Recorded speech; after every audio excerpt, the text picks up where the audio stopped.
Bien, muy buenos días a todos, buenas tardes en América del Sur, buenas noches ya pronto en Europa.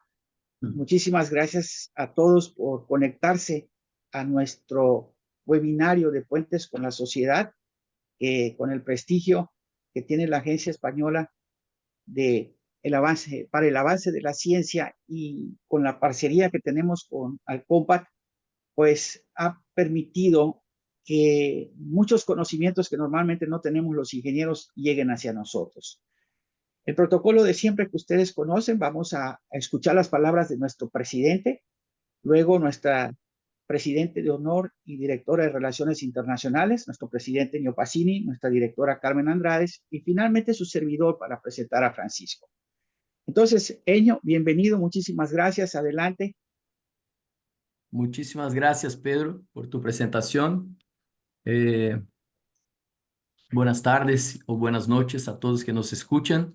Es un placer y un honor estar en esta tarde aquí de Brasil para escuchar al doctor Francisco A. González Redondo, que nos va a contar, que es profesor titular de Historia de la Ciencia en la Universidad Complutense de Madrid, que nos va a contar sobre la vida de este profesional espectacular, que es Leonardo Torres Quevedo.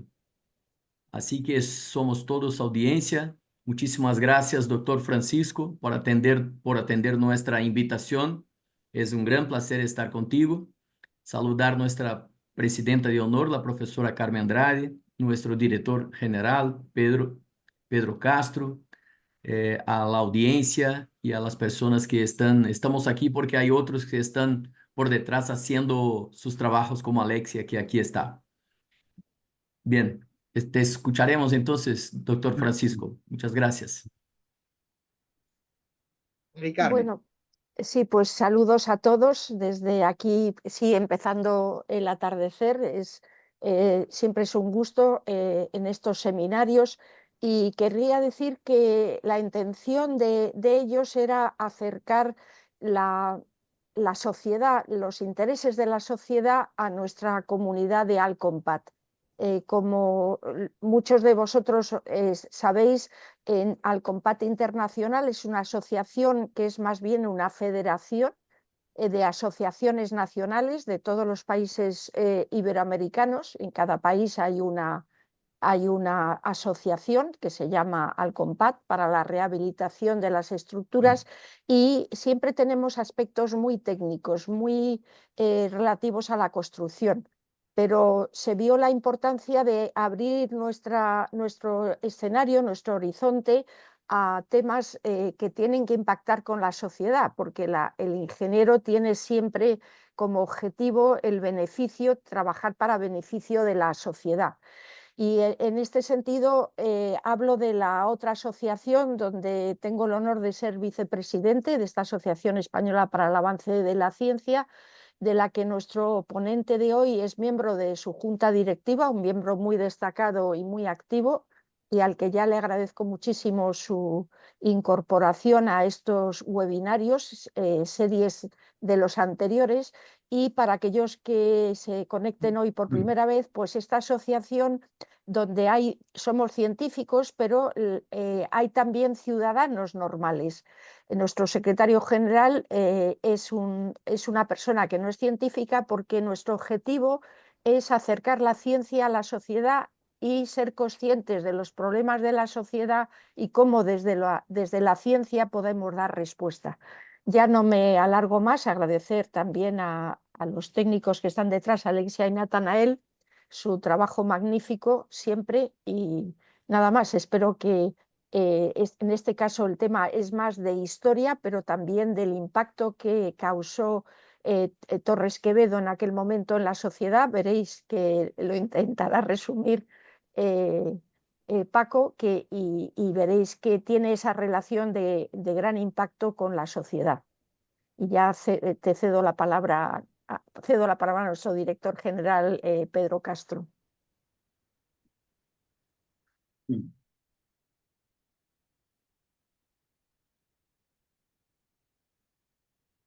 Está sin el micrófono, Pedro.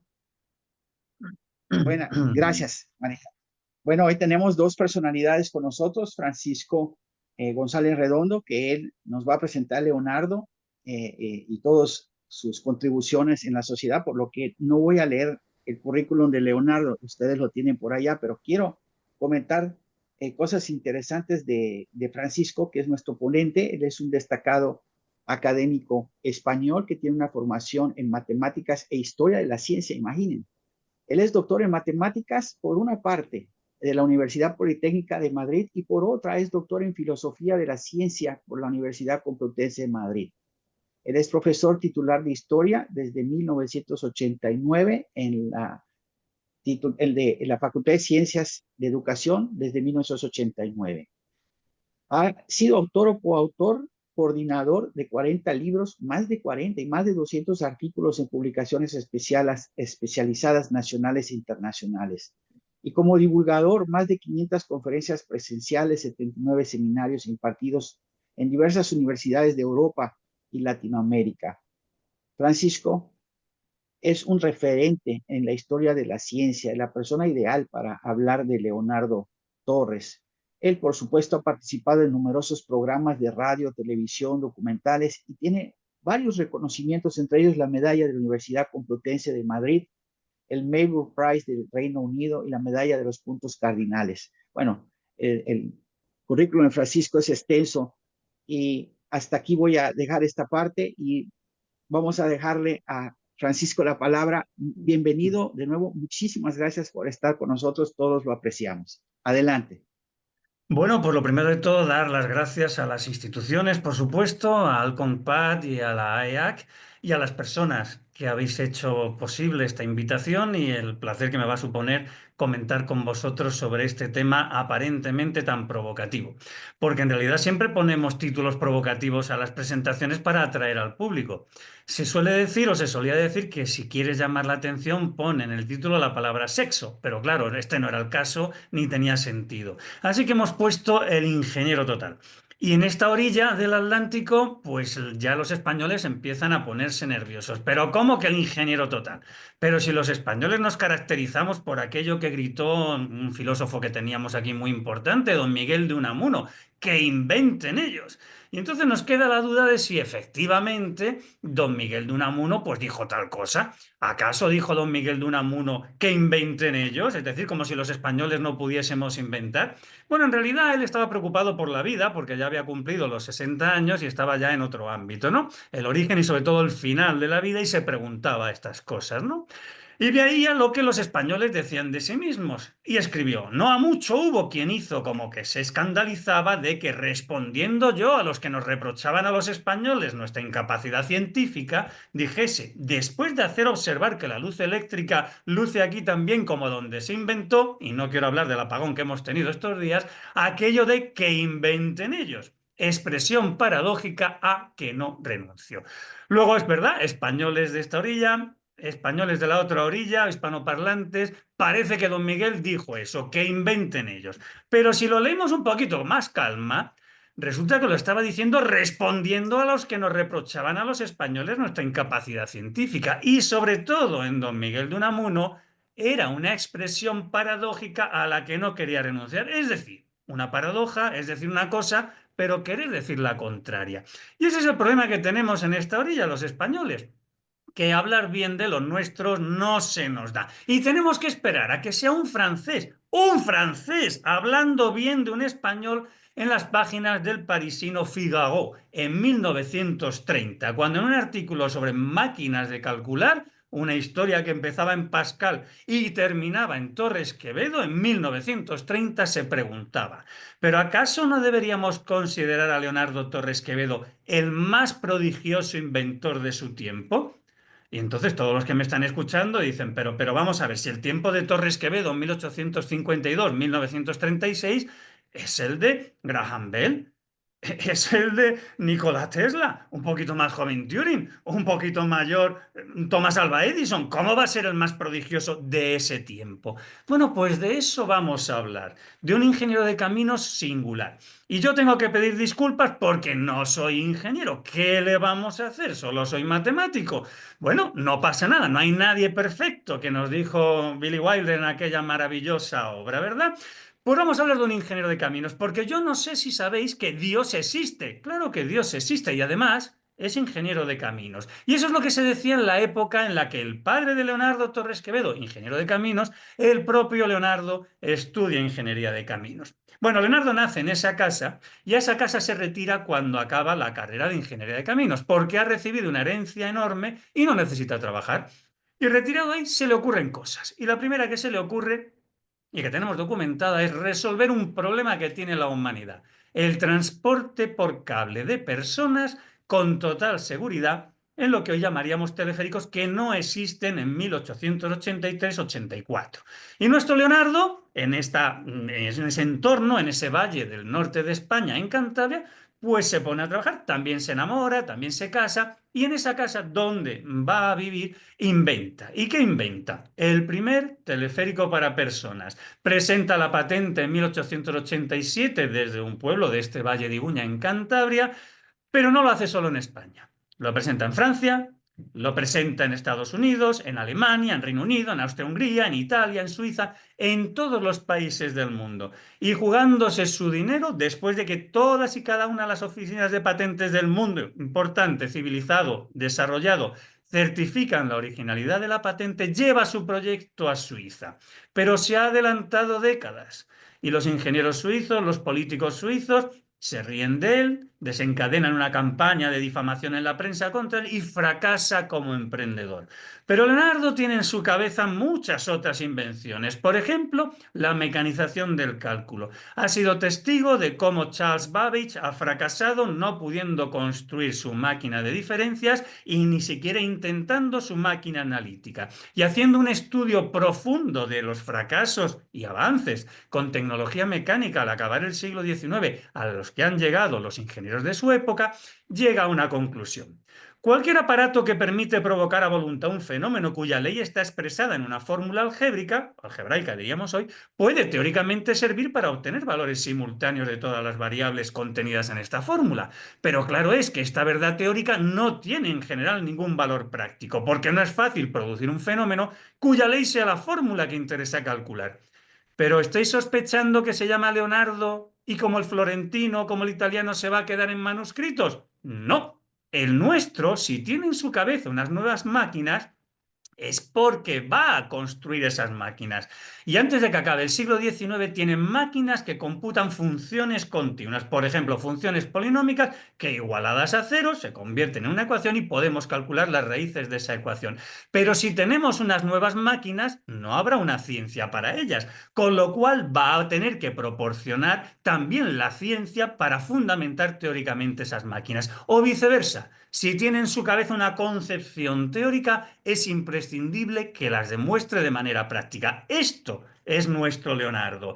Frente a los teóricos que no construyen o a los ingenieros que no teorizan, nuestro Leonardo a lo largo de toda su vida va a tener las dos cosas: teoría y demostración práctica.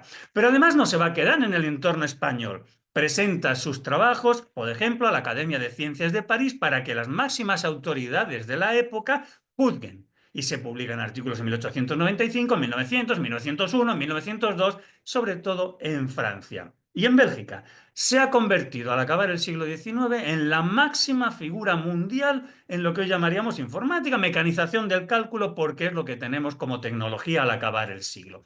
Para que no haya ninguna duda, lo presentamos en revistas actuales con Mechanism and Machine Theory para que sean los evaluadores internacionales los que juzguen nuestra visión histórica sobre la contribución de Leonardo a este ámbito del saber. Pero el siglo se acaba y lo que hay que resolver al acabar el siglo y empezar el siguiente, el 20, es el problema del vuelo. Zeppelin ha proporcionado un sistema rígido, una estructura metálica, una envuelta y dentro bolsas independientes de hidrógeno. Es rígido, se supone que estable de forma, pero en vuelo y en caso de impacto un desastre. Los franceses, Santos Dumont sobre todo, brasileño él, pero afincado en París, proponen más bien un sistema flexible, inflable y desinflable, con enormes defectos de conservación de forma. Nuestro Leonardo, desde París, presenta una patente con un sistema que reúne las ventajas de uno y otro, pero que ha eliminado la práctica totalidad de las desventajas. Básicamente, la suspensión tiene que ser interior, no puede haber elementos rígidos metálicos, tiene que ser inflable, desinflable, básicamente tiene que ser autorrígido. Para que no haya dudas, presentamos en inglés en 2011 un artículo en el Reino Unido para que se destacase esa contribución de Leonardo Torres Quevedo a la ciencia y la tecnología de los más ligeros que el aire. ¿Pero qué es lo que ha presentado? Bueno, la Academia de Ciencias de París hace un informe diciendo esto que se pruebe ya. Esta es la solución al problema de la navegación aérea y se publican numerosos medios científicos profesionales en ese año 1902. Pero el mundo anglosajón, que es testigo de los accidentes que se han producido, por ejemplo el de Severo, después el de Brasky, prácticamente dicen no se deben probar aeronaves llenas de hidrógeno con un motor de combustión debajo porque son bombas voladoras. ¿Y nuestro Leonardo qué hace ante el aviso? Ningún problema. Que no se puede probar con humanos a bordo, no se pueden realizar pruebas tripuladas de aeronaves. Pues habrá que inventar el mando a distancia. Y eso es lo que va a hacer en diciembre de 1902. Lo va a llamar telequino. En francés, telequiné. Y en inglés, pues el equivalente pronunciado en inglés. Y lo va a presentar en Francia como patente, en el Reino Unido, en Estados Unidos y en España. Pero ¿qué hemos avanzado ya? Que si Leonardo tiene en su cabeza una invención es porque tiene la invención aparte del tratado teórico o patente que lo fundamenta. Y lleva ese modelo de demostración a París. Y la prensa mundial, pues como se dice en esta orilla, en lenguaje coloquial, alucina, se sorprende, porque demuestra que puede teledirigir cualquier dispositivo. Y lo dicen toda la prensa mundial. Pues traigo aquí una selección, el Daily Messenger, el New York Herald, bueno, el Mensajero, o el Kronische Zeitung, da lo mismo, el Independent de Rumanía o de Chicago, el mundo entero. Y en 1905 ya no tiene un prototipo, tiene un modelo que ya sí funciona para teledirigir embarcaciones y para teledirigir coches. El primer coche eléctrico teledirigido con motor eléctrico, baterías, etcétera, se teledirigió en Madrid, en el frontón Betty High, en febrero de 1905. Y nos lo contaban los ingenieros industriales, está más que documentado en sus diversas publicaciones.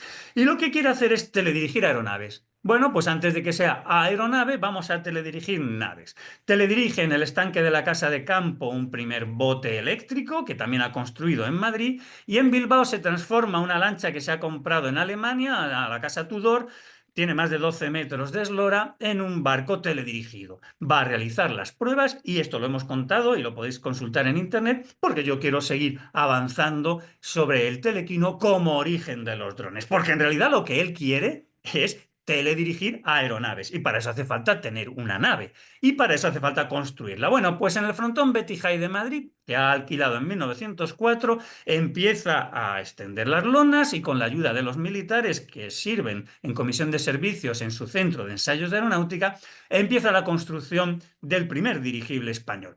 Para junio de 1906 ya está.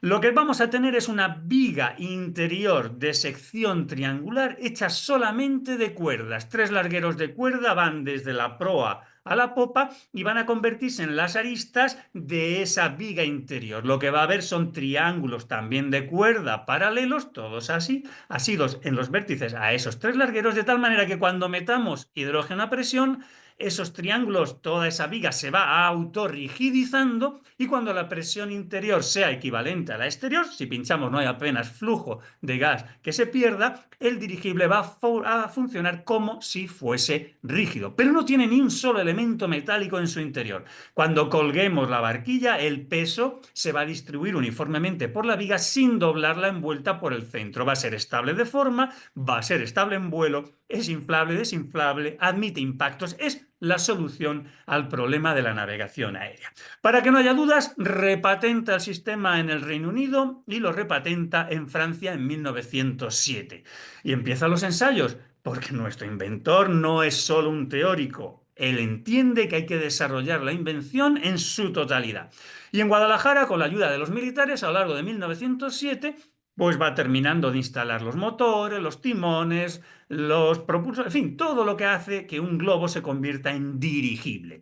Las pruebas se hacen en septiembre de 1907, hay algunos problemas que hay que ajustar y para 1908 los espías franceses ya están esperando a ver qué está sucediendo en España, porque esta sí es la solución, no la que están proporcionando los franceses en París y alrededores, al problema de la navegación aérea. Bien, pues por razones que no se pueden ahora desarrollar, pero las tenemos publicadas, lleva su invención a Francia. Y en París va a desarrollarse su concepto de dirigible autorrígido. En la bibliografía en inglés que hemos ido publicando tenéis más información y yo sigo avanzando. Porque claro, hemos ya comprobado que es ingeniero aeronáutico, de alguna manera podemos decir que es ingeniero industrial y también ingeniero de telecomunicaciones, porque ¿qué es el telequino? En realidad el telequino es un autómata.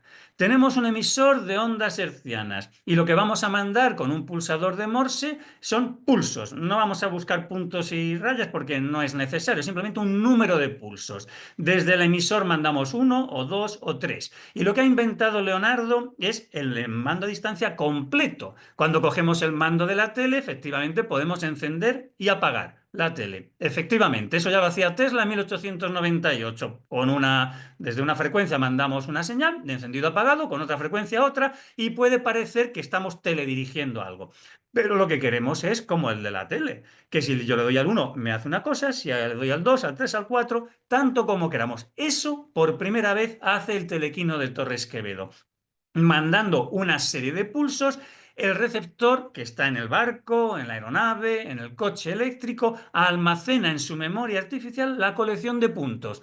Cuando dejamos de mandar señales, el equivalente a el intro, retoma él solo el receptor de su memoria artificial el número de pulsos enviados y él solo interpreta qué orden está implícita en esos 3, o esos 4, o esos 5, o esos 16, o esos 17. En la codificación que tiene el receptor, manda, en función de cuántos ha recibido, la orden correspondiente a los servomotores. Tenemos el principio de lo que hoy llamaríamos dron, o aeronave, o como queramos llamar, no tripulada. Y eso es lo que él tiene clarísimo. Si estos globos, sensibles a la presión barométrica, si les ponemos barómetros, a la orientación magnética, si les ponemos brújulas, a las ondas hertzianas, si les mandamos señales para teledirigirlo, lo mismo que a muchos otros aparatos análogos que pudieran idearse e instalarse a bordo. ¿Qué es lo que tenemos en realidad? Tenemos autómatas que seguían obedeciendo las impresiones recibidas, que tienen, dice él, permítaseme la frase, una vida de relación con el exterior mucho más complicada que la de las máquinas industriales, porque no se limitan a ejecutar un trabajo mecánico, sustituyen al trabajo inteligente en operaciones que parecían reservadas a los humanos. 1904-1905. Claro, el propio Leonardo le está pasando lo mismo que os está pasando a vosotros al oírlo, que se pone a temblar. Y él mismo nos lo dice, se podría ir muy lejos por este camino, pero ahora es ya prudente determinar y parar aquí, por si acaso. Sí, él está viendo todo un mundo que se está avecinando, pero en ese momento, en 1904, 1915, simplemente quiere teledirigir aeronaves. Pero lo que va a dirigir es un barco, el bote Vizcaya, en 1906 en el puerto de Bilbao en presencia del rey Alfonso XIII. Y claro, lo que hace es, efectivamente, después de teledirigir un coche eléctrico en Madrid, teledirigir un barco. Puedo teledirigir cualquier aparato. Tenemos los diseños para un barco, con lo cual también se puede considerar que es ingeniero naval. Es ingeniero de caminos, es ingeniero aeronáutico, es ingeniero mecánico, es ingeniero de telecomunicaciones y se convierte en 1905, en 1906 en ingeniero naval. Pero no es que lo diga yo, es que el IECubo, el Instituto de Ingenieros Eléctricos y Electrónicos de Estados Unidos, en 2007 ya finalmente lo reconoció. El inventor del mando a distancia. En 1901, el ingeniero español Leonardo Torres Quevedo comenzó el desarrollo de un sistema que llamó telequino, que era capaz de realizar movimientos mecánicos a distancia. El sistema era una manera de teledirigir globos dirigibles de su invención sin arriesgar vidas humanas. En 1902 y 1903 solicitó varias patentes por el sistema. Con el telequino, Leonardo Torres Quevedo estableció los principios operacionales del moderno sistema de control remoto sin cables. Bueno, no hace falta que lo diga yo, porque ya conseguimos que lo dijese el IE Cubo. ¿Verdad que sí? Pero no dejaba de ser ingeniero de caminos, ¿verdad?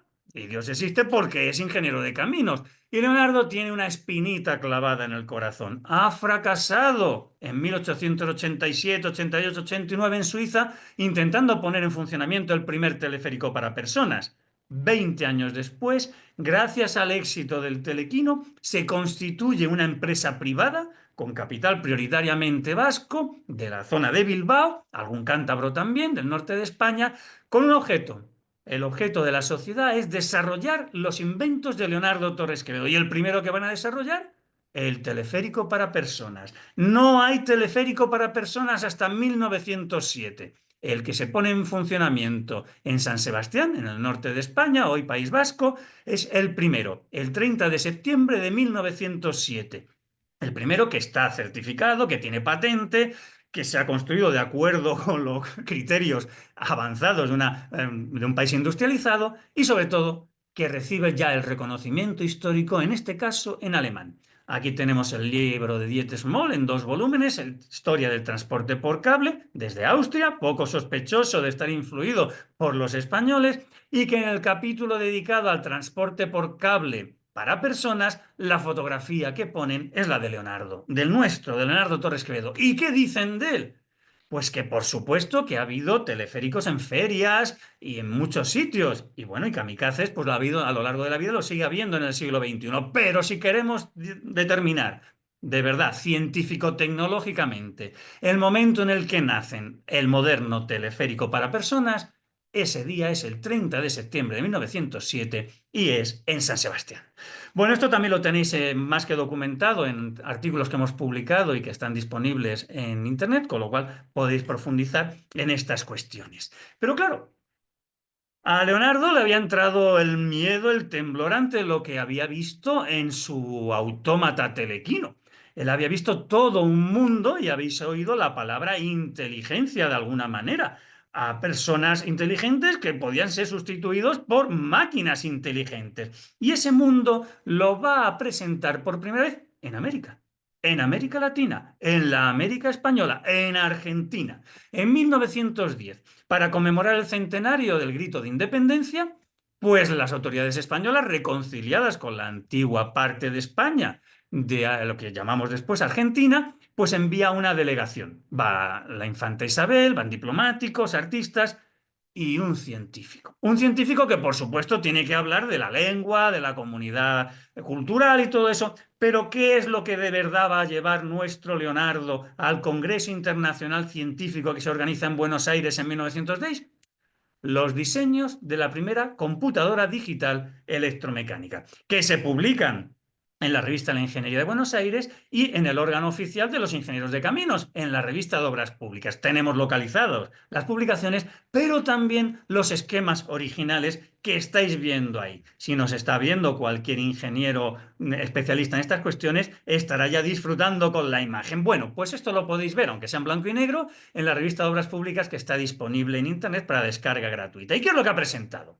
Pues nos lo dice claramente en la introducción. En el Congreso Científico de Buenos Aires, en junio del año 10, expuse algunas consideraciones generales sobre los procedimientos de automatización mecánica que permiten sustituir con frecuencia al trabajo inteligente del obrero por el trabajo puramente mecánico de una máquina. Y a continuación, refiriéndome ya concretamente a las máquinas de calcular, manifesté haber llegado al convencimiento de que es posible construir un autómata que ejecute una serie determinada de cálculos, por complicados que sean, sin auxilio de operador humano alguno, de tal forma que baste inscribir los datos para que el autómata calcule e imprima, si se quiere, los resultados.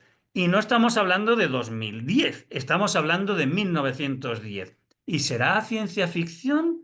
¿O en el caso de este inventor genial es simplemente un anuncio de lo que nos va a regalar? Bueno, pues de vuelta de Argentina, lo que hace es seguir desarrollando su obra aeronáutica, porque es una casa francesa la que va a comercializar sus dirigibles, la casa Astra, a partir de 1911. Su primer dirigible es un éxito total, bate récords mundiales, gana premios, Y sobre todo nos demuestra Leonardo que ha estudiado el problema de la navegación aérea en su totalidad. Sí, yo puedo sacar el dirigible del hangar cuando hace buen tiempo, pero ¿y si se me estropea? ¿Y si cambian las condiciones meteorológicas? ¿Cómo lo amarro al aire libre? Bueno, pues antes de hacer las pruebas con su primer dirigible francés ya ha patentado el sistema de poste de amarre al aire libre que se va a generalizar en los años siguientes en todas las armadas, en todos los ejércitos del mundo, y que sigue siendo el sistema que se utiliza en el siglo XXI para amarre de dirigibles al aire libre. 1911 patente en Francia, 1912 patente en el Reino Unido y se ensaya y se sigue utilizando hoy en día. Bueno, todo esto también lo tenemos publicado en la revista Icon, el Journal del International Committee for the History of Technology, con lo cual pues podéis leerlo con calma.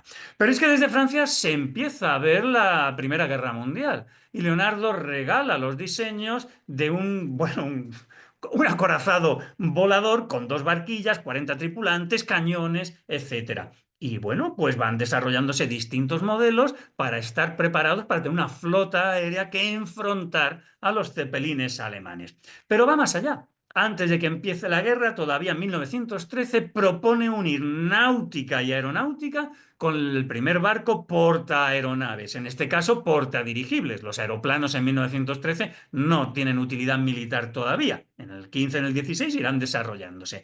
Bueno, ¿se va a quedar en patente la idea de Torres Quevedo? No, el problema es que de nuevo en 1913 se ha adelantado a su tiempo. Las armadas del mundo todavía no entienden que hay que unir náutica y aeronáutica, subir aeronaves a bordo. Lo harán al final de la Primera Guerra Mundial. Pero la Armada Española sí entenderá en el año 22 que si tenemos que tener una armada, ahí tenemos que estar, digamos, a la última, pues necesitamos unir náutica y aeronáutica. Claro, son casi 10 años después.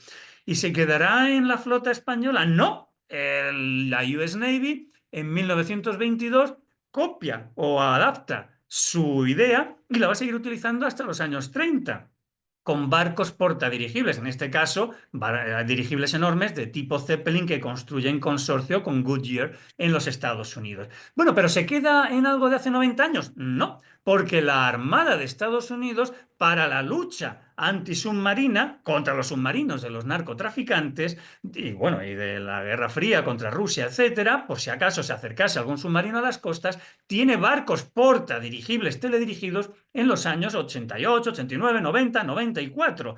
Pero no se quedaron ahí. También en color los tenemos porque llega al 2000 y llega hasta nuestros días. Sí, la idea de unir náutica y aeronáutica con barcos portadirigibles es actual en el siglo XXI, como muy bien 100 años antes había adelantado este español genial.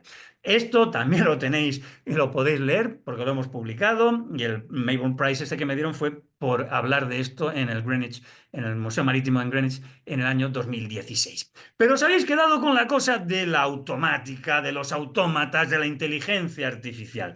Y claro, durante la Primera Guerra Mundial, Leonardo lo que hace es ver cómo la Armada francesa, cómo la Armada británica va a desarrollar sus dirigibles. Y él se pone a pensar en este mundo de la automática.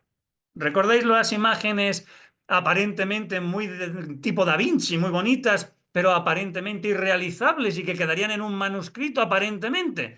Pues en el caso de Leonardo esto se va a materializar. Pero su concepción de automática va a ir mucho más allá. Él dice, bueno, mecanizar lo que llamamos el pensamiento aritmético, bueno, pues eso es relativamente sencillo. Pero mi concepción, la de Leonardo Torres Quevedo, del mundo de la automática, de la inteligencia artificial, es mucho más amplio. Si queremos demostrar que es posible construir una máquina que imite el pensamiento humano, la máquina calculadora lo hace, pero no lo puedo hacer con otro tipo de máquinas. Por ejemplo, una máquina que juegue al ajedrez. Una máquina con la que un humano pueda jugar al ajedrez. Y eso lo va a regalar en 1912 a la humanidad. Lo va a presentar al año siguiente, en 1913, en Madrid. ¿Y qué es? Es un final de partida. La máquina maneja la torre y el rey blancos y el humano el rey negro. Ponemos las piezas en el tablero y el humano levanta a su rey. La máquina se enciende y espera el movimiento del humano. Si quisiéramos hacerle trampa porque pensamos que la máquina no se va a enterar, Pues estamos equivocados, porque la máquina está esperando nuestro movimiento, y si no insertamos el rey en el escaque correspondiente alrededor del escaque de salida, nos va a avisar con una de las 3 bombillas que veis en la base del aparato, y a la tercera se va a autodesconectar, con lo cual más vale que juguemos de acuerdo con las reglas del ajedrez. A cada movimiento del humano, la máquina responde, diríamos, inteligentemente, y cuando nos da jaque nos avisa con los campanos que veis en la parte superior hasta indefectiblemente darnos el jaque mate. ¿Ha pensado la máquina? ¿Ha imitado el pensamiento humano la máquina en sus actuaciones? Bueno, el problema es que, claro, este mundo es nuevo. Leonardo había visto en manuscrito o en un papel mecanografiado las posibilidades y nos las había contado. Pero esto es una nueva ciencia. Hay unas nuevas máquinas que no existían.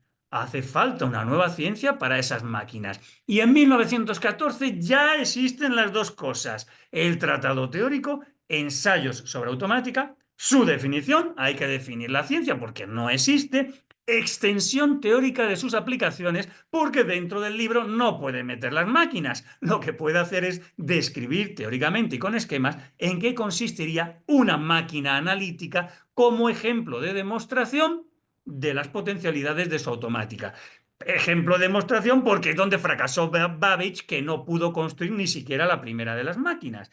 Y Leonardo nos va a regalar las dos cosas. Máquinas efectivas que computan y todo un tratado teórico. Y él nos lo dice. En realidad, las máquinas analíticas, que es el ejemplo que va a elegir, es simplemente un caso particular, el más sencillo. Pero lo que yo voy a hacer es construir unas máquinas que tienen que tener sentidos para poder recibir información del exterior, como ya anunciaba en lo mecanografiado que os leía antes. Tienen que tener miembros para ejecutar acciones, tienen que tener energía y, sobre todo, se necesita, y este es el principal objeto de la automática, que los autómatas tengan discernimiento.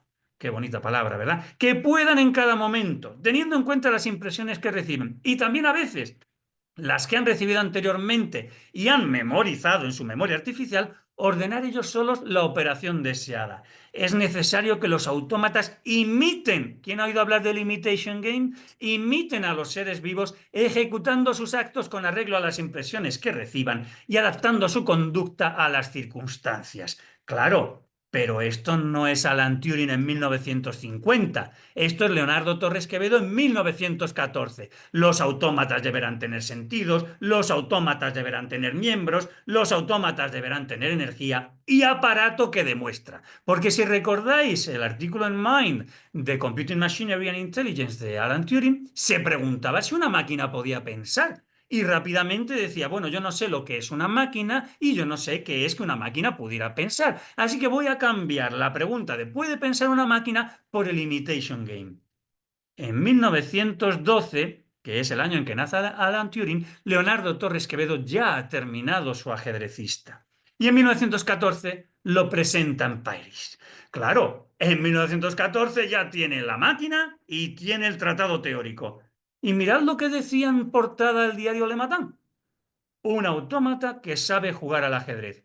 La máquina puede realizar el trabajo cerebral del hombre. A ver, hispanoparlantes. Bueno, también sabemos que hay portugueses parlantes. ¿Quién es el padre de la inteligencia artificial dicho en francés? ¿Alan Turing? ¿Minsky, McCarthy en los años 50? ¿O Leonardo Torres Quevedo en 1914? Y diréis, bueno, es que el español, el portugués o el francés ya no eran la lengua científica en esos años. No tenemos excusa.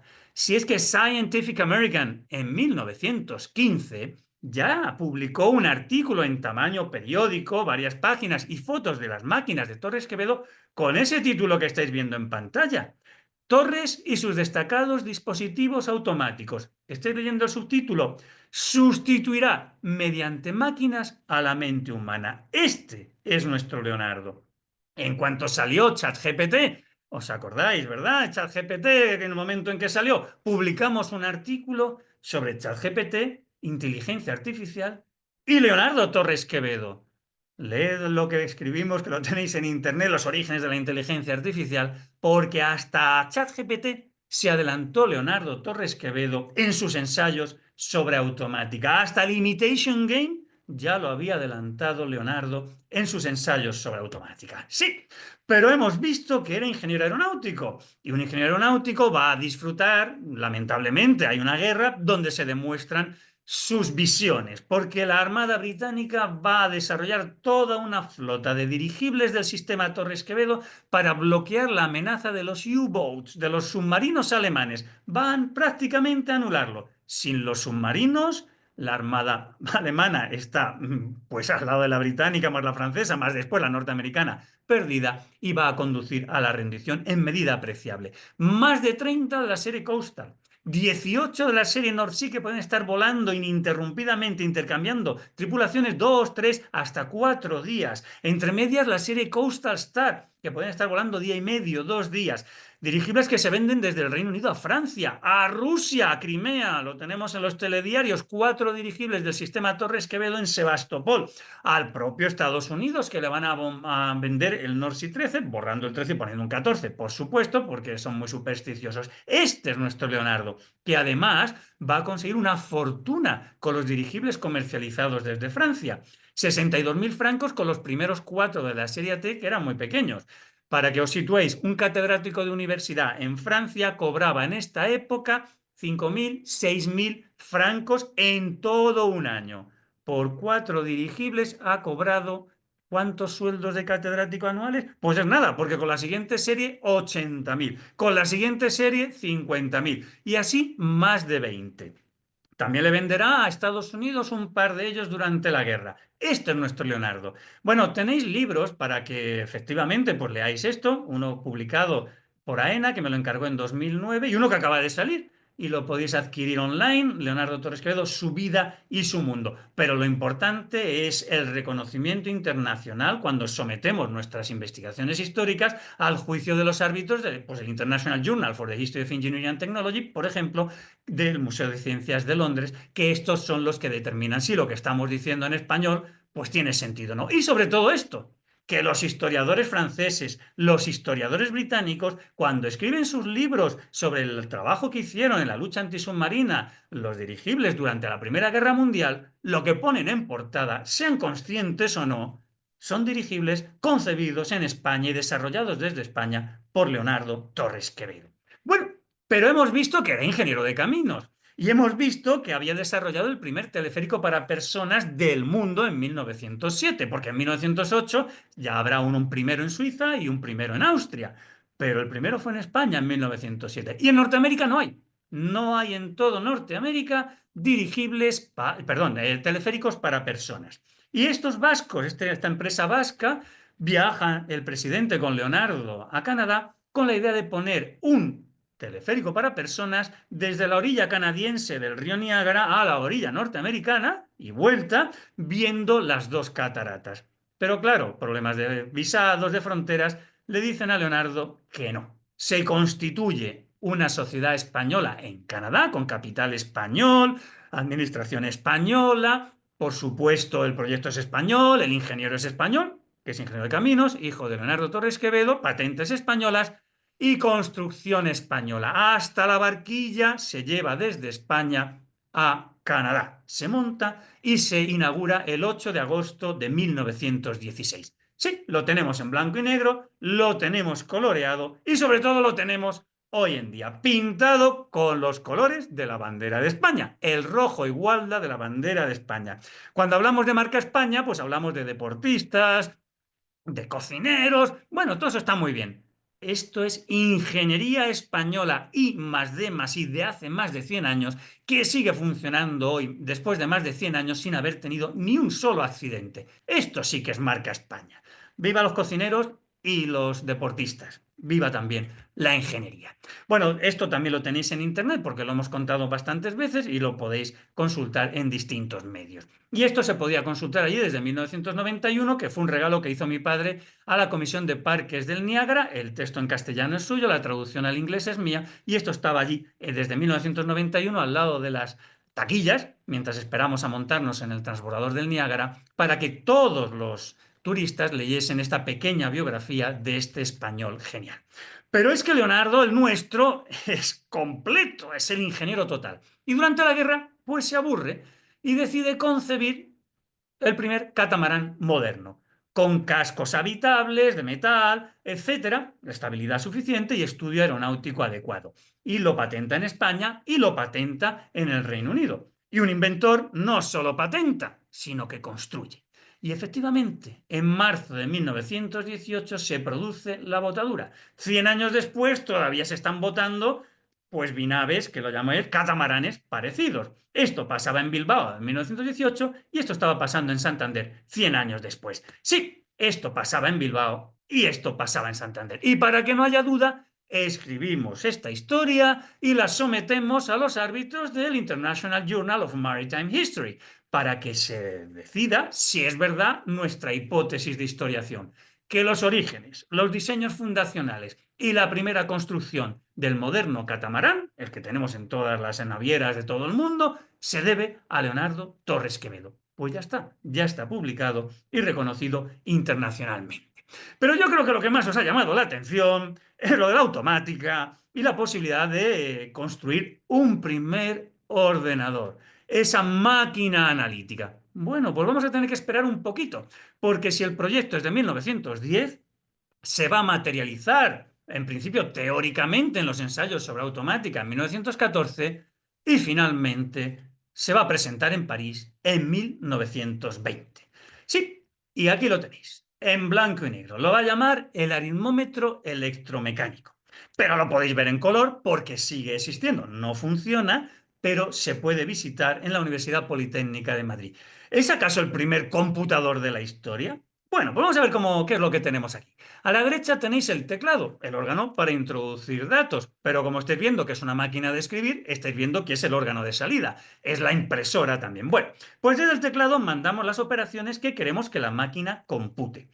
La máquina almacena en su memoria artificial todos los mandatos que le estamos mandando y cuando le damos al intro, que en este caso es el espaciador en el teclado de la máquina de escribir, la máquina retoma de su memoria artificial todas estas órdenes, todos estos datos, realiza las operaciones y manda a la impresora el resultado, ella solita. Es el primer computador. Bueno, cuando en castellano hablamos de ordenador, pues es algo más amplio, ¿verdad? Hay arquitectura von Neumann y demás. Bueno, en los ensayos sobre automática están los diseños del primer computador programable de la historia.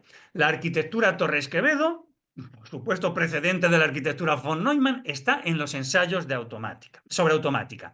En esta exposición que veis en pantalla, que se organizó en París en 1990, en el Museo Nacional de las Técnicas, que hablaba de todo este mundo, de la máquina de calcular de Pascal al ordenador, ¿dónde empezaba la historia del ordenador? En Leonardo Torres Quevedo. En realidad empezaba en fracasos, por supuesto. Tenéis en pantalla el gran cuadro con todos los aparatos que se fueron inventando. Estáis viendo el camino hacia el ordenador actual, pero os lo voy a ampliar un poquito porque vamos, a la izquierda lo tenéis, la máquina de diferencias que no construyó Babbage, la máquina analítica que ya ni siquiera intentó.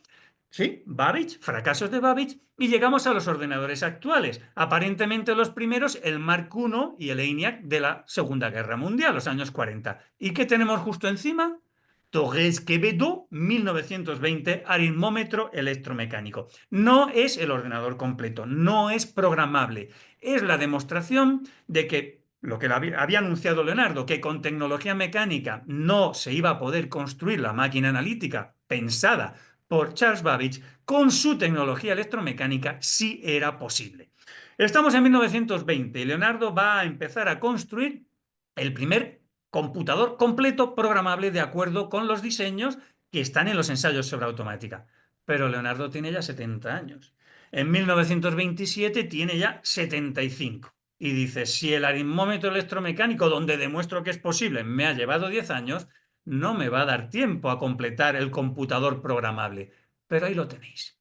Entre medias lo que va a hacer es regalarnos un segundo ajedrecista automático que no solo piensa, sino que también habla. Le va a añadir un gramófono, le va a añadir un disco con las órdenes grabadas para que nos anuncie los hackers, las trampas y sobre todo el jaque mate. Ahora va a haber electroimanes por debajo que muevan las piezas. El funcionamiento es el mismo que el del primero, pero la apariencia mucho mejor. Bueno, la última vez que funcionó fue en 1978 y el último al que derrotó fue al entonces joven rey Juan Carlos I, Y desde entonces, pues no han conseguido que funcione y yo creo que ya sería imposible sin una restauración muy complicada.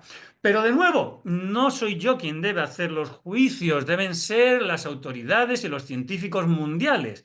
Y en 2012, Google Europa tenía que conmemorar un hito en la historia de la computación y tocaba a España. Y vinieron a España a la Escuela de Telecomunicaciones de la Universidad Politécnica de Madrid y le preguntaron al catedrático de sistemas automáticos: oye, ¿qué tenéis, Jorge Pérez? ¿Qué tenéis en España? Jorge Pérez contactó con mi padre, que era catedrático en la Escuela de Arquitectura, y le preguntó: oye, de haber algo será de Torres Quevedo. ¿En 1912 ya estaba el ajedrecista? Mi padre me preguntó a mí, que soy el que tiene la información, y le enseñé las cartas a Google para decirles: oye, en 1912 ya estaba el ajedrecista. Todavía no quería presentarlo Torres Quevedo porque no existían los ensayos, no existía el tratado teórico que fundamentaba la máquina, pero la máquina estaba.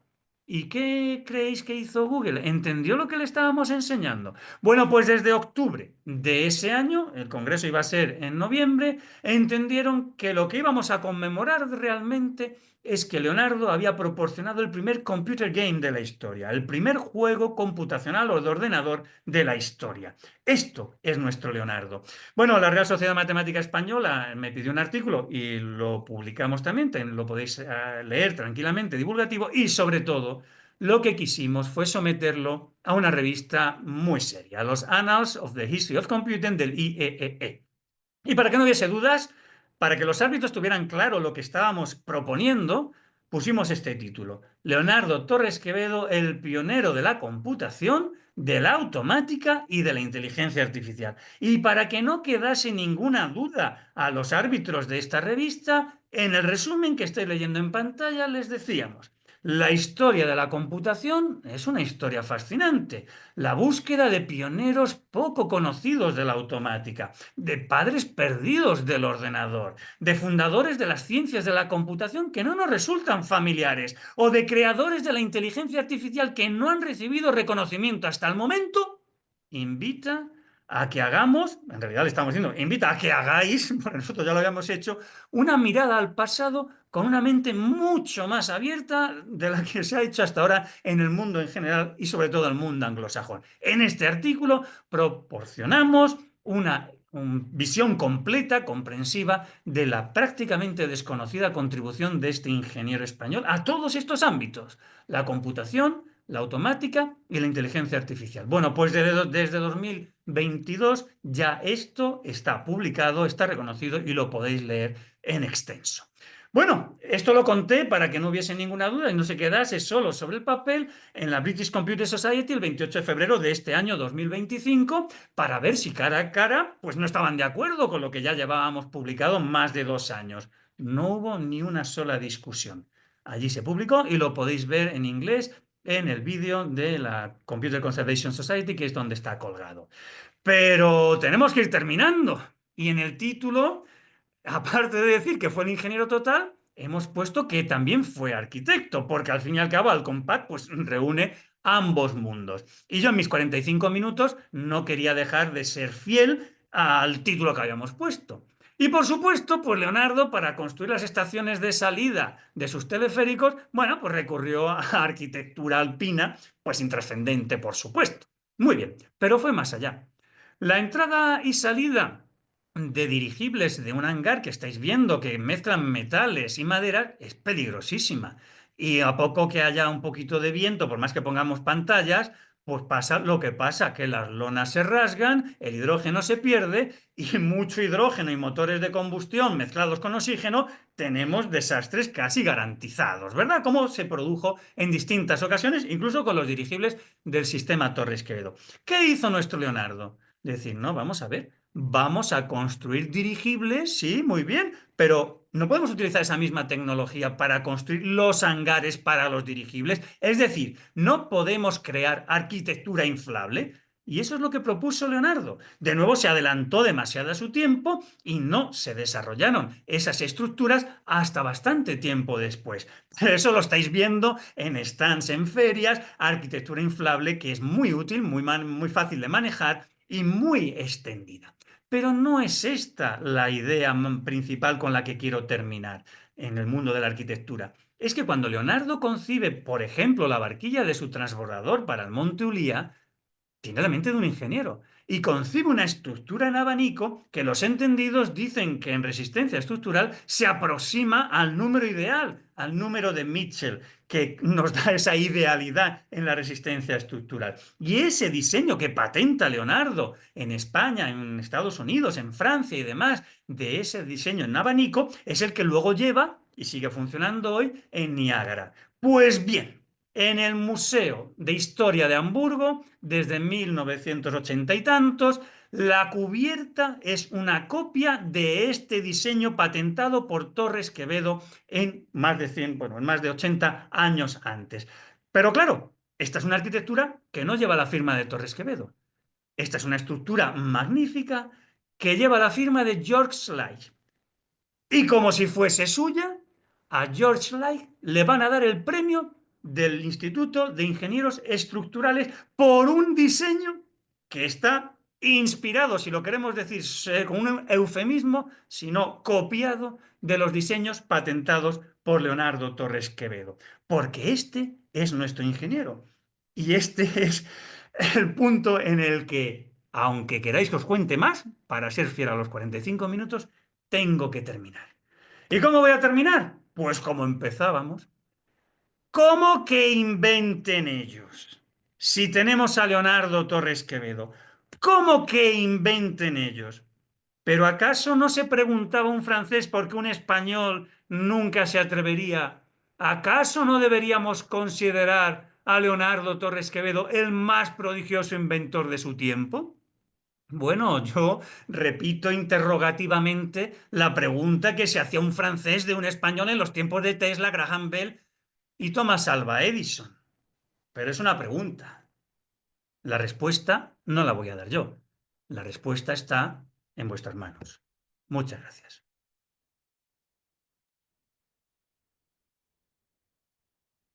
Francisco, estamos sumamente impresionados y muy contentos. La verdad es que los 45 minutos me parecieron 3 minutos. Estábamos totalmente centrados. Mira, seguramente van a haber varias inquietudes, nada más que para darles un tiempo y hay gente que está, les voy a pedir que en el chat coloquen y vamos a tratar de ir viendo, ¿verdad? Yo solamente quisiera, antes de cederle la palabra a Mari Carmen para que ella pueda coordinar las preguntas, ¿verdad? Tuvimos, tenemos, ¿verdad? Representación de 13 países de Alcompat: España, México, Brasil, Venezuela, Bolivia, Guatemala, Ecuador, Salvador, Paraguay, Puerto Rico, Estados Unidos, Nicaragua, Colombia, esperando no olvidar a nadie. Así que, bueno, Mari Carmen, adelante, por favor, si quieres empezar a coordinar la sesión de preguntas. Sí, bueno, aunque yo he escuchado a Paco en alguna ocasión, es realmente el resumen que has hecho es fantástico. Y tendría una primera pregunta, mientras también Alexia y Pedro me ayudan a ver las preguntas o a dirigirlas. Hay una cuestión que me ha parecido, bueno, muchas, pero la cuestión del tema del autómata, de principio, con el tema de que discrimine la impresión de los que le hablan, ¿no? Aparte de la cuestión que tú te sabrás que cómo es posible que la máquina del ajedrecista sea capaz de saber si está engañándole al mover, si no tiene ojos, ¿no? Con qué tipo de técnica detectora lo puede hacer, si es magnética, si es lo que fuera. Pero ahí me parece que también hay una visión enorme todavía no superada, porque la inteligencia artificial, precisamente lo que dice todo el mundo ahora, es que no va a poder, digamos, pensar en cuanto a que las impresiones, las intuiciones, no saben cómo introducirlas.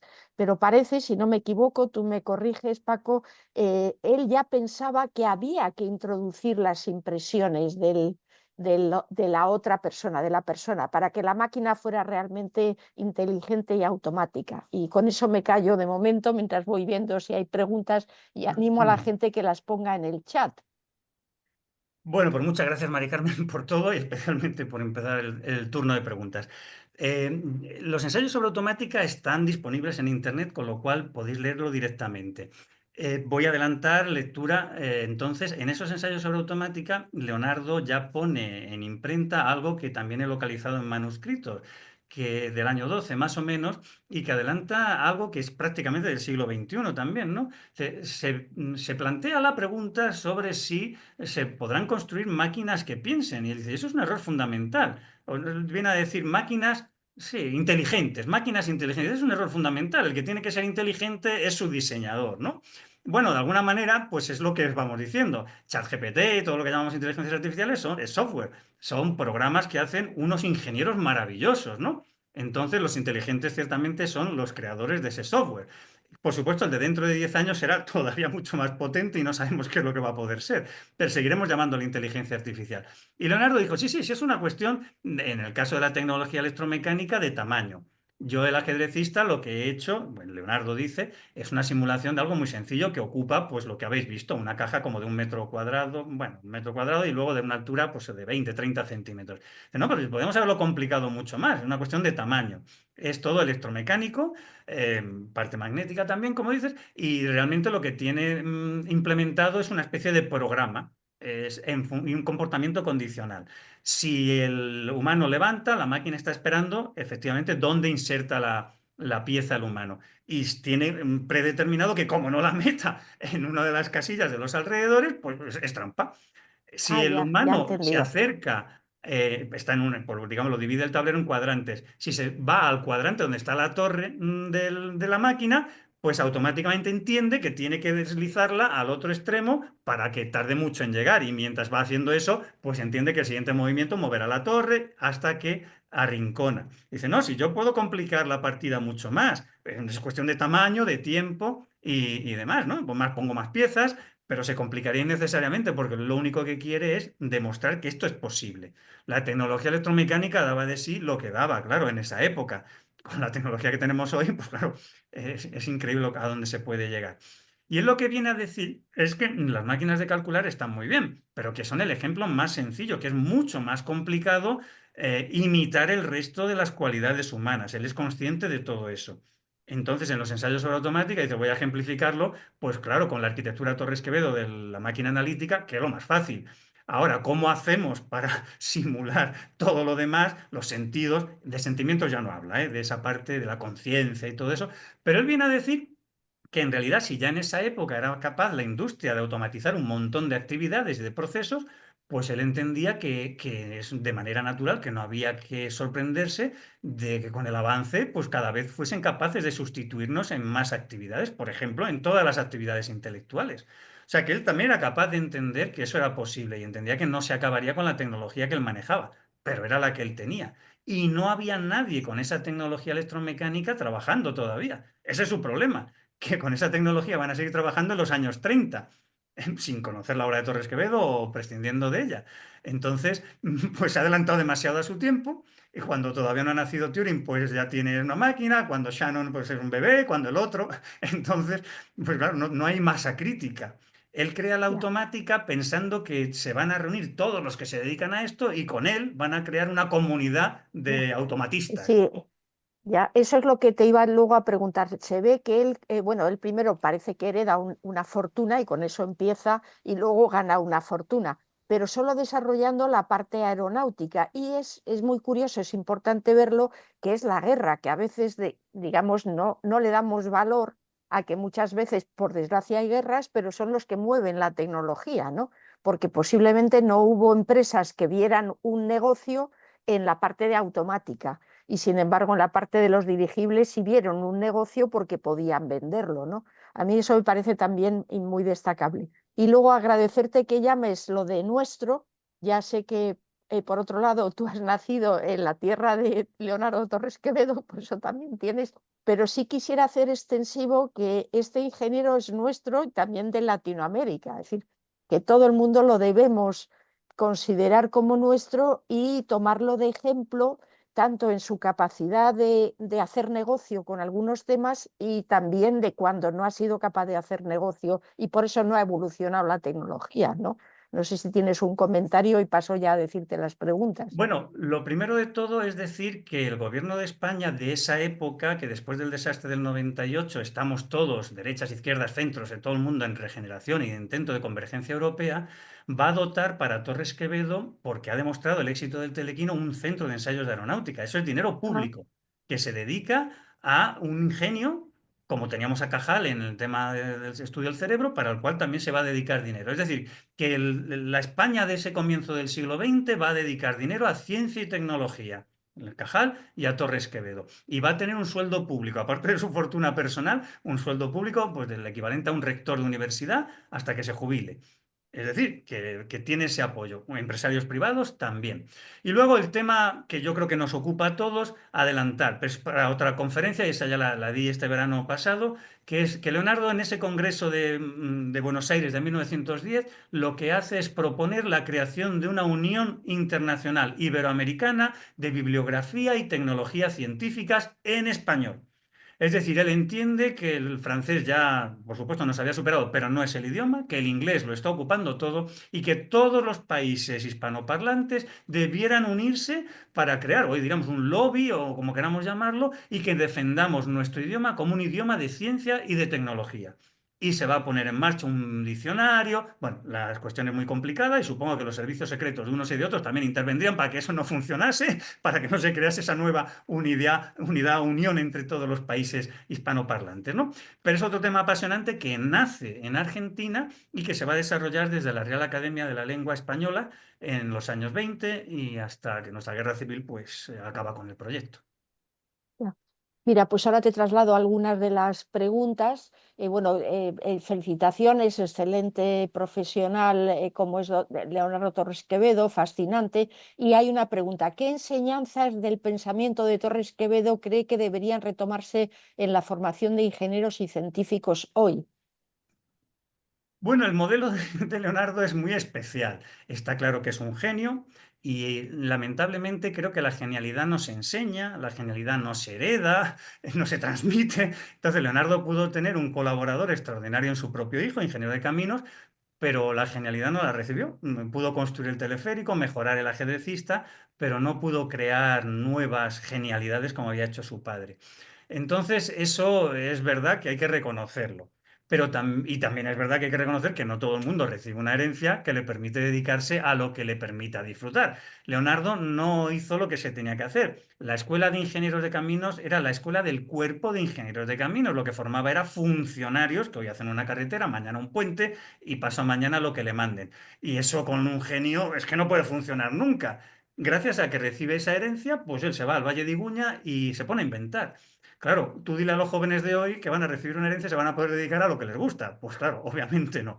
Pero lo que sí se puede hacer es acabar con la leyenda negra para la ciencia española de la frasecita con la que he empezado, ¿no? Los españoles, y lo están demostrando nuestros científicos y científicas todos los días y nuestras empresas por todo el mundo, están como los mexicanos o los argentinos o los brasileños, igual que los demás. Es verdad que la lengua nos afecta porque si todo se hace en inglés es más complicado, pero las capacidades las tenemos. Y es una cuestión a veces de que dejemos de pelearnos entre nosotros y nos ayudemos y trabajemos juntos, ¿no?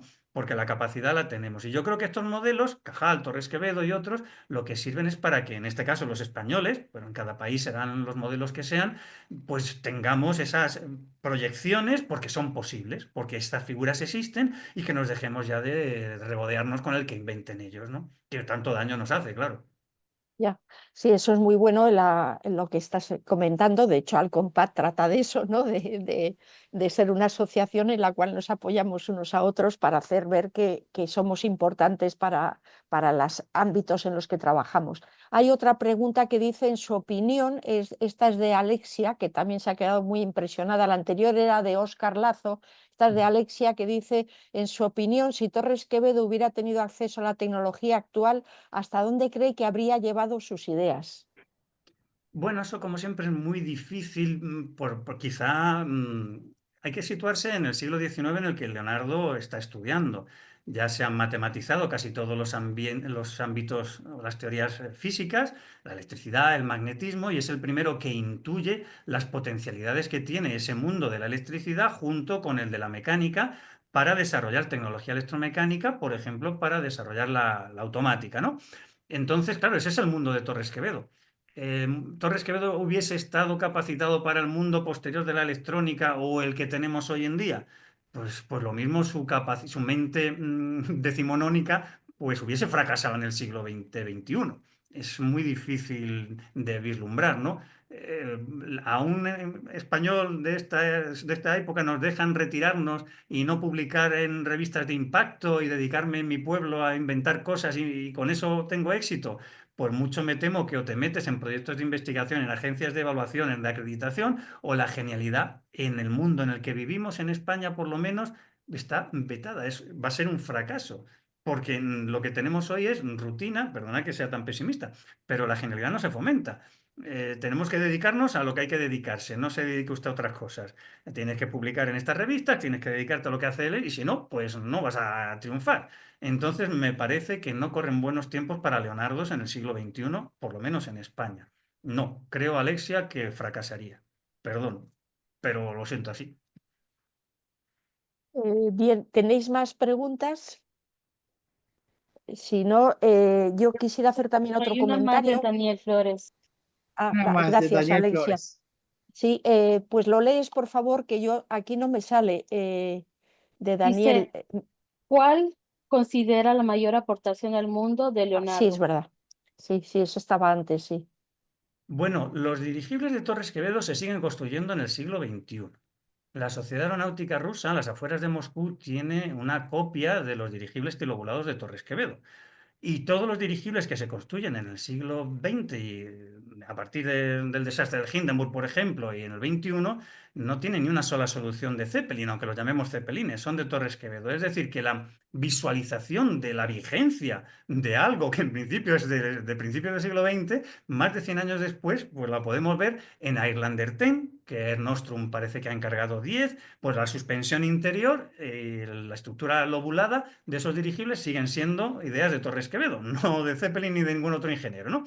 Entonces, desde esa perspectiva, pues es actualidad. El resto de las invenciones con la tecnología correspondiente, pues hemos visto que los catamaranes los vislumbra Torres Quevedo y se siguen construyendo en el siglo XXI.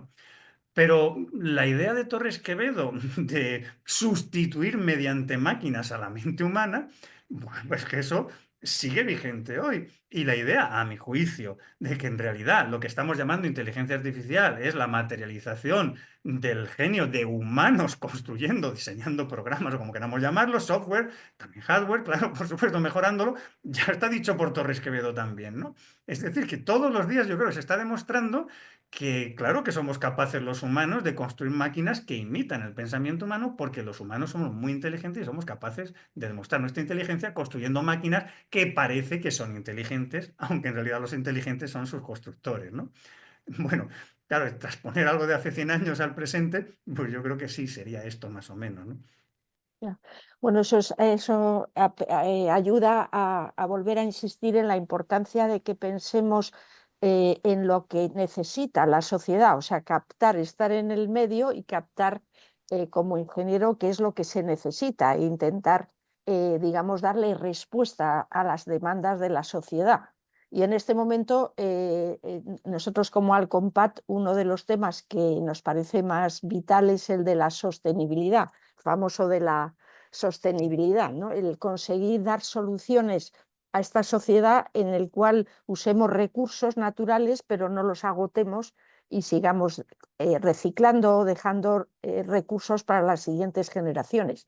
Y ahí hace falta que vertamos muchísima ingeniería, muchísima inteligencia, ¿no? En toda la parte de la sostenibilidad. Y luego ya como comentario, lo hablaremos en otro momento, el slide que tú dices es un ingeniero de caminos al cual yo conocí cuando fui directora del Torroja, que le llamamos porque creo que es el mismo, tengo que confirmarlo, que es el mismo, y su hijo vive, o sea, tiene la oficina de su padre y trabaja y aquí en España. Sí, en España también tiene una oficina. Entonces, yo le recuerdo haberle invitado a dar una conferencia y de hecho tuvo bastantes ideas respecto al cambio de conceptual de cómo hacer el código español estructural, los métodos de cálculo, pero ya lo hablaremos en otro en otro momento. No sabía que había copiado a Bueno, no, Torres se Quevedo. había inspirado, se había Se inspirado. había inspirado en Torres Quevedo en esa parte. ¿Tenéis más preguntas? ¿Alguna pregunta más queréis hacer? Si no, yo... aquí sí aparece a Daniel Flores, que él considera que ya ahora me aparece su pregunta. Pues si no hay más preguntas, entonces agradecerte mucho la magnífica inspiración que nos das y la autoafirmación de que es posible, cada uno con su propio ingenio, que sí que es posible el ayudar a la sociedad en las cosas que, si estamos atentos a cuáles son las necesidades. Y entonces paso la palabra a Ennio Pacini para que luego termine nuestro presidente, para que luego nuestro director general Pedro Castro cierre el acto. Agradecer a todos muchísimo su interés y su atención a la conferencia. En este momento somos 50. Entonces, si Mari Carmen, está Ennio ¿me Pacini. escuchas? Sí, te escucho, sí. No, me fui como 30 segundos. No sé si Alexia también se fue, que se cortó el internet. Bien, Eño me ha pedido felicitar a Francisco por su participación. Eño tuvo que salir por un compromiso que tenía, ¿verdad? En particular quisiera yo, Francisco, hacer algunos comentarios. Primero, hay muchísimas felicitaciones en lo que es el chat del grupo. Todos están muy agradecidos e impresionados.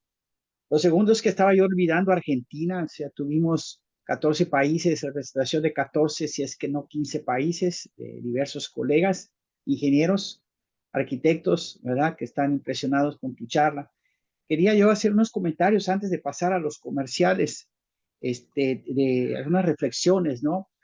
Una de las cosas que más impresiona es este trabajo para de alguna manera, legitimar más el trabajo de Torres, ¿verdad?